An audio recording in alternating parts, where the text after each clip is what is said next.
আপনারা প্রচার সংখ্যার একটা নিরীক্ষা করার কথা বলেছেন, যেটা নিয়ে একটা ম্যাল প্র্যাকটিস দীর্ঘদিন থেকে আছে। এখানে তো প্রতিবেদনও আছে যে আমাদের এই যে অসংখ্য পত্রিকা আছে, এগুলো বন্ধ করার কোনো মানে সুপারিশ বা আপনারা করেছেন কি? আর এই যে ডিএফপির যে প্রচার সংখ্যা, এটা একটু বিজ্ঞাপন দেওয়া, জিমির কাছে যাওয়ার আগে আমি 30 সেকেন্ড নিয়ে নিই। এই ম্যাল প্র্যাকটিসটা কিভাবে বন্ধ করতে পারবে? যুগের পর যুগ ধরে চলছে। একটু জিমির কাছে যাওয়ার আগে আমি 30 সেকেন্ড নিয়ে নিই যে আমাদের শিক্ষার্থী জীবনে গবেষণা জীবনে আমাদের একটা শখের কাজ ছিল ওই যে সংসদে প্রশ্ন উত্তর হতো এবং সেখানে বলতো যে পত্রিকা পিরিয়ডিক্যালস বা ম্যাগাজিনের সংখ্যা কত, তা আমরা ওটা সংগ্রহ করে রাখতে চেষ্টা করতাম 2 টাকা দিয়ে, হাজার হাজার, এবং এখনো পর্যন্ত সমস্ত কমিশন তাই পেয়েছে। আপনি কমিশনের রিপোর্টে দেখবেন যে বলা হয়েছে যে পত্রিকা করা দরকার, এটা আছে, এগুলো আছে। এখন যেমন একটা হিসাব আছে যে 1,10,00,000 পত্রিকা বিক্রি হয়, এবং সেখানে কামাল ভাই একটা ভালো শব্দ ওখানে অ্যাড করেছেন যে তাহলে দুধের শিশুকেও একটা পত্রিকা পড়তে হচ্ছে। বিষয়টা এরকম, নির্ধারিত মানে নিবন্ধিত পত্রিকার সংখ্যা কত, এত কি দরকার আছে? আমরা ডিএফপির কাছে অনেক রাগ নিয়ে গিয়েছিলাম, কিন্তু ডিএফপির বক্তব্য শুনলে আপনি খুব অবাক হবেন। তারা বলছে যে আমি কত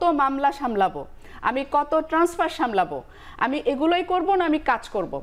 তাদের যখন এই কথাগুলো উঠে আসলো এবং বলল যে আমাদের অলিখিত এবং অঘোষিত প্রচন্ড অনেক নির্দেশনা আসে, তাহলে আমরা কাজ করব না, এগুলো ফেস করব।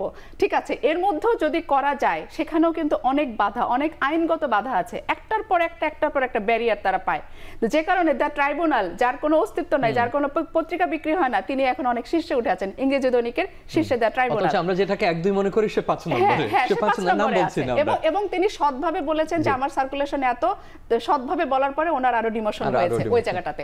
এখন প্রশ্ন হচ্ছে যে আমরা তখন বলছি যে ঠিক আছে, একটা হতে পারে যে হকার্সরা যেটা বিক্রি করে, আমরা কিন্তু পুরনো পদ্ধতি যেটা আমরা একসময় ওই পদ্ধতিতেই বের করতাম, উদাহরণটা আমরা কিন্তু নথিটা দিয়েছি যে হকার্স আসলে কত বিক্রি করে।